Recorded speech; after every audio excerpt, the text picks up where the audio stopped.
안녕하세요, 여러분. CS 프로그램 강의 이기석입니다. 기초 제11강을 시작하겠습니다. 여러분들 구독 눌러주세요. 좋아요도 눌러주시고요. 자, 오늘은 코스피가 계속 하락하고 있는데, 그래서 여러분들 중에서 혹시 주식 투자한 사람들은 걱정이 클 것 같습니다. 그래서 오늘은 여러분들한테 회귀 모형을 공부하는 그런 어떤 면에서는 그 공부하는 뭐랄까요, 다 장점이랄까요. 그래서 혹시라도 여러분들이 혹시 안전처 자산이라는 거에 대해서 좀 아시면 더 좋을 텐데 몰라도 그만인데 왜냐하면 이 안전처 자산이라는 것이 요즘에 불안한 여러분들 주식 투자해서 손해를 보고 있는 사람들에게 꼭 필요한 그런 자산을 안전처 자산이라고 하는데 아니면 안전처라고 합니다. 그래서 주식 시장이 하락 국면에 이제 가치가 상승하는 이런 자산들, 그런 자산이 있을까 하고서 의아해할 텐데 이런 그 자산들을 안전한 피난처, 그래서 안전처, 세이프 헤이븐이라고 합니다. 미국에서도 뭐 많이 알려져 있고 여기 이런 이 자산들을 특히 전공해가지고 경영학과 교수님 중에서 전공하고 아주 깊이 연구하는 분들도 계십니다. 그래서 이런 추세가 만약에 이 위기라고 생각될 때 위기를 피난할 수 있는 위기를 피할 수 있는 이런 피난처가 있다 한다는 거는 모든 사람들한테 귀가 솔직하는 거죠, 그죠? 여기 결론부터 말씀드리면 네 개의 안전처 후보들을 이제 줄을 세워봤는데 미국 달러화 또는 일본 엔화가 1, 2위 정도 되고 스위스 프랑화가 3위 그리고 골드가 금이 4위를 했습니다. 그래서 여러분들 한번 이거 한번 들어보세요. 재미도 있고 그런 면에서 좋습니다. 자, 이제 이거는 뭐 바로 우리 코딩, CS 프로그램을 이제 직접 들어가는 건데, 뭐냐 하면, 미국에서 하는 연구처럼 똑같이 했습니다. 미국에서는 그 여러 가지 자산들을 이제 이 자산이 안전처 자산인지 이 자산이 안전처 자산이 아닌지 뭐 이런 거를 이제 파악을 먼저 해야 되잖아요. 그리고 얼마나 좋은지에 대해서도 알아야 되고, 그래서 미국에서는 어떻게 하느냐면 SP500 지수, Standard and Poor 500 지수를 가지고 500 지수의 수익률을 기준으로 합니다. 그래서 수익률을 이제 수익률이 주로 위기 동안에는 떨어지잖아요. 요새 같이 우리 코스피 같이 하락하는 기간에 상승하는 가치가 상승하는 그런 자산들을 찾고자 하는 것이 그게 안전처 자산입니다. 안전처입니다.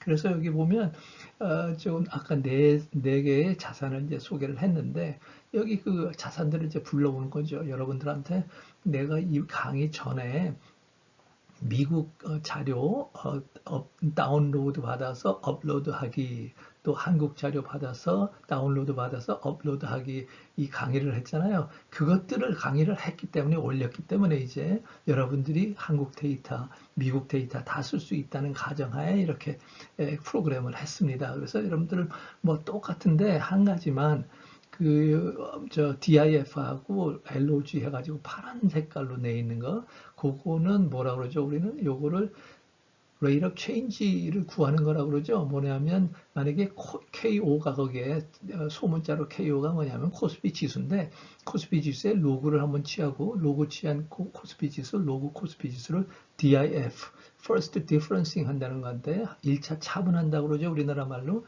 1차 차분해서 100을 곱하면 퍼센트로 이루어진 퍼센트로 기록된 뭐냐면 코스피 지수의 11 수익률이죠. 코스피 지수를 내가 가지고 있다 한다면 하루에 수익률이 얼마나 나는지 그거를 이제 그 계산하는 건데 DIF하고 로고 씌워서 그래서 대인은 떻게 결정했냐면 이게 미국 하고 똑같이 했습니다. 미국 연구자들이 하는 거하고 이번 코로나19 이것 때문에 S&P가 쭉 떨어진 거 상당히 빠른 속도로 떨어진 기간이 언제냐면 2월 19일부터 2월 20일에 이제 첫 번째로 떨어졌는데 2월 19일부터 3월 23일까지입니다. 그래서 칼렌더로는 한 달 조금 넘는데 트레이딩 데이 이제 개장 날짜로는 한 24번, 24 days가 됩니다. 24일.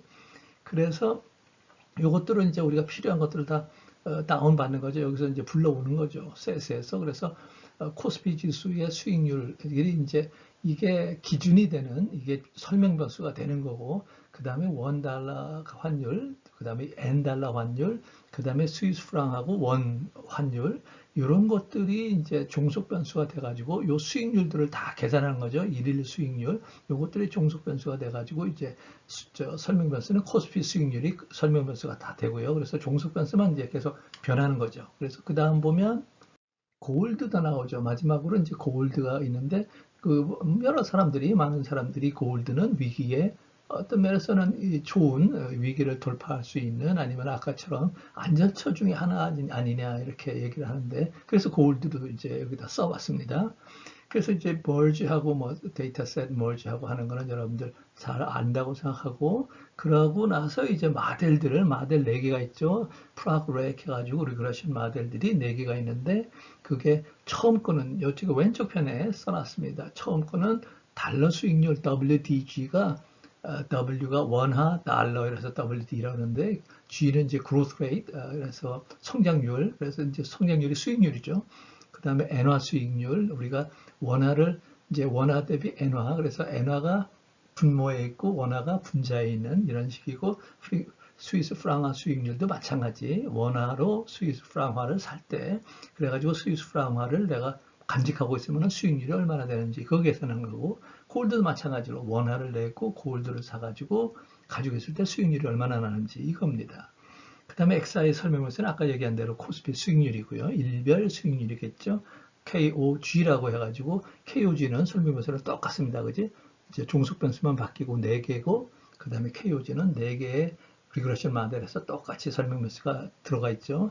거기서 DWPROB는 더빈 왓슨 프로바빌리티의 줄임말인데 요거는 밑에서 또 설명합니다. 그래서 이게 뭐냐면 심플 리그레션인데 여기에서 이제 B 그 위에 있는 빨간색으로 한 B 요 값이 이제 제일 중요하죠. B 값이 뭐가 돼요? 마이너스가 돼야지. XI는 이건 뭐예요? 설명 변수는 항상 코스피 수익률이고 우리가 위기 때니까 코스피 수익률 항상 뭐예요?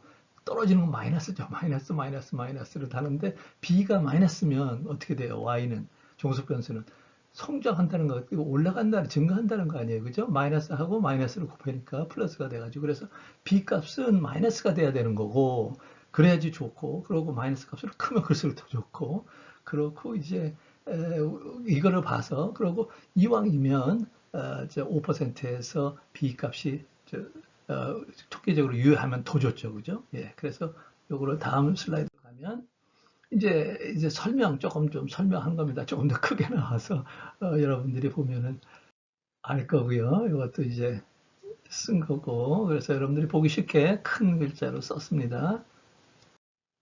그래서 여기에는 이제 이게 뭐냐고 설명을 해놨으니까 원화, 엔화분의 원화, 그러니까 우리 뭐 다 알고 있는 환율이죠, 그죠?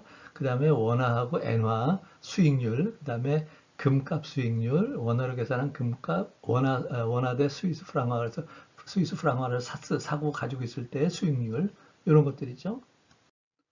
그래서 이제 여기 아까 우리가 본 그 네 개의 렉 모델들을 여기다 셌고요. DWPROB 설명이 있습니다. 회귀 분석이 옵션이고 더빈 왓슨 테스트라는 게 아주 중요한 테스트 중에 하나인데 이게 고전적 가정 우리 얘기를 했죠. 세 번째 가정을 이제 귀무가설로 그래서 세 번째 과정이 여기서 성립한다 과정을 satisfy 한다, 만족시킨다는 것이 귀무가설이에요. 그러니까 고전적 가정이 있어야지 세 번째 고전적 가정이 아주 중요한 가정인데 그거를 이제 귀무가설로 만족을 시킨다 했는데 보니까 네 개 모형 모두 귀무가설을 기억하지 못해요. 그러니까 세 번째 가정을 accept 하지, satisfy 하지 못한다는 그것이 이제 전혀 발견되지 않았어요. 그래서 괜찮습니다. OLS로 해도 괜찮다는 것을 우리가 알 수 있는데 이거는 그냥 다 그 뭐 똑같은 거라서 여기 슬라이드에 안 넣습니다.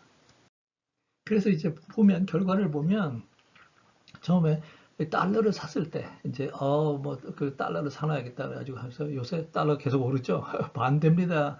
주식은 떨어지는데 달러는 이렇게 오르고 있어요. 그래서 보면 KOG 위에 보면 WDG가 달러의 수익률이라고 그랬죠. 그래서 요거는 전체 저기 아까 내가 언급하기를 24개라고 했어요. 데이터가. 그래서 트레이딩 데이는 24개인데 하느라고 이제 rate of change 구하려고 하면은 하나가 없어지죠. 그래서 23개고. 그래서 아주 크진 않아요. 많은 저기 데이터는 아니에요. 23개밖에 안 돼요.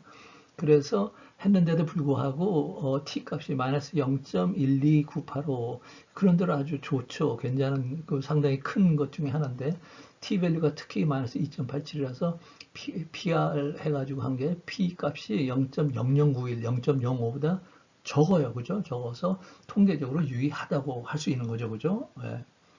그래서 이제 다음 슬라이드 보면 요거는 이제 엔화죠, 엔화. 근데 보면 아까보다 약간 파라메라 스티메이트이 조금 더 작아요. 그죠? 0.12가 있는데 1.0.14로 마이너스 0.14예요. 그래서 조금 더 크죠. 예, 절대치로.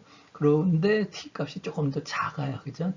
절대치로. 그래서 요거는 글쎄 p를 에스티메이트를 보면 달러보다는 이게 에러가 더 좋은데 t 값을 보면 그러면 그 달러가 조금 더 좋을 수 있는데 그래서 이거 헷갈리게 만드는 그런데도 여러분들 잘 아는지 모르겠지만 사실은 엔화가 국제적으로 굉장히 세이프 헤이븐이라고 안전처 자산이라고 많이 잘 알려져 있어요. 그래서 엔화는 위기 때 강한 화폐입니다. 그래서 여러분들 엔화도 괜찮을 거예요. 내가 아까 얘기했듯이 1위 아니면 2위니까 여러분들 엔화 사는 것도 괜찮을 겁니다.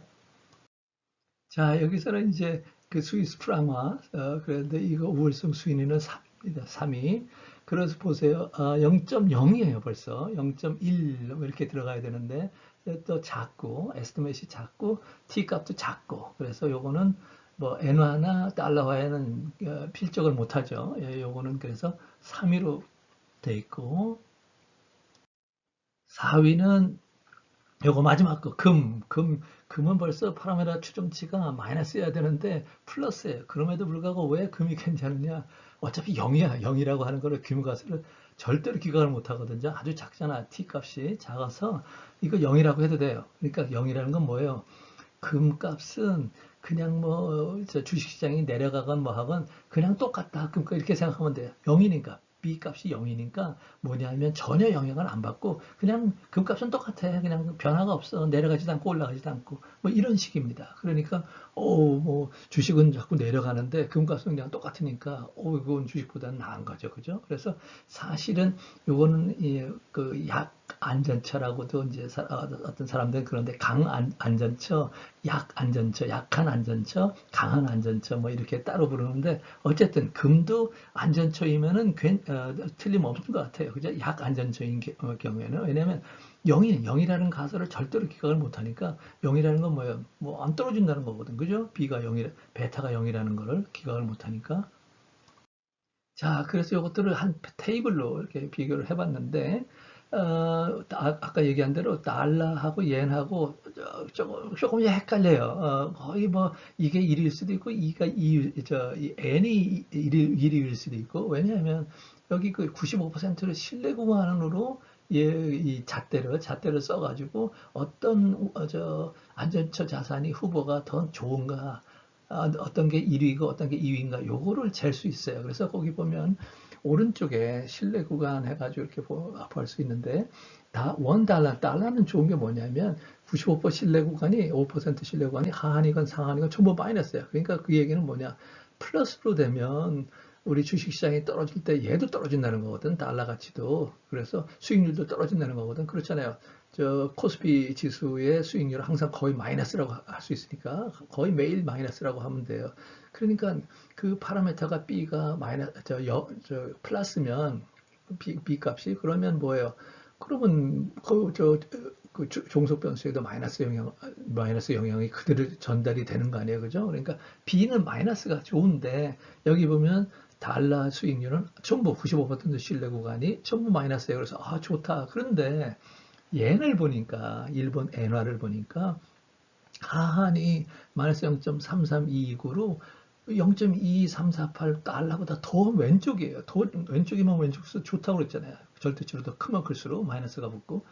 그런데 상한을 보니까 이것도 플러스야. 그래서 약간 플러스인데 뭐 거의 0이에요. 그죠? 그러니까 여기 있는 것 같이 갬블을 좋아하는 사람이라면 요거는 각자의 아마 저 갬블 좋아하는 성향에 대해서 따라서 이건 1위, 2위가 바뀔 것 같은데 갬블을 좋아하는 사람이라면 여러분들 저 라스베가스 가는데 좋아하고 거기서 갬블하는 거 좋아한다면 일본 엔화가 더 낫죠. 왜냐하면 내가 요거 손해를 볼 수도 있는데 뭐 좀 돈을 딸 땐 더 크게 따는 거죠. 마이너스 0.33이니까 0.22보다는 크니까 0.11만큼 크니까.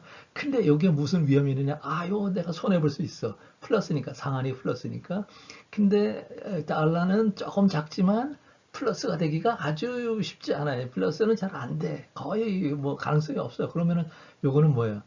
나는 갬블하는 거 별로 싫어. 나 조금이라도 돈 잃으면 난 그건 진짜 아니야. 난 기분이 나빠서 안 돼. 하는 사람은 뭐 달러를 사는 게 낫고, 그죠? 그래서 보는 입장에서 그리고 개인의 그 위험 위험, 소유, 그러니까 위험을 받아들이는 그런 성향에 따라서 달러가 1위가 될 수도 있고 아니면 엔이 1위가 될 수도 있고 이렇게 결정을 해야 될 것 같습니다. 이거 보니까. 그래서 여러분들이 95% 신뢰관이 이렇게 아주 상당히 물론 가설 검증에 많이 쓰지만 이런 면에서도 95% 신뢰관을 아주 제대로 잘 활용할 수 있어요. 사용할 수 있어요. 그래서 여러분들이 한번 해보세요.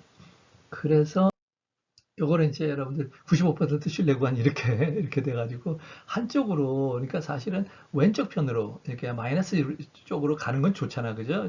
저 안전처 자산이 되는 거니까. 근데 오른쪽으로 가는 게 이게 안 좋은 거거든. 그러니까 사실은 95% 신뢰구간이니까 오른쪽으로만 이제 걱정을 하면 되는 겁니다. 그러니까 오른쪽으로 얼마예요? 여기 나와 있는 것처럼 0.025, 2.5%밖에 안 돼요. 그러니까 2.5%, 95%를 벗어나는 것이 2.5%밖에 안 되니까 글쎄 그 엔화도 조금 좀 0보다 큰 숫자로 갈 수도 있지만 그래서 손해 볼 수도 있지만 그 확률이 별로 얼마 안 되니까 난 엔화를 그냥 엔화에다 투자할래 뭐 이렇게 할 수도 있겠죠. 그죠? 네. 자, 여러분들 10일간 수고하느라고 수고 많았습니다. 다시 한번 부탁드릴게요. 구독하고 좋아요 많이 눌러주세요. 감사합니다.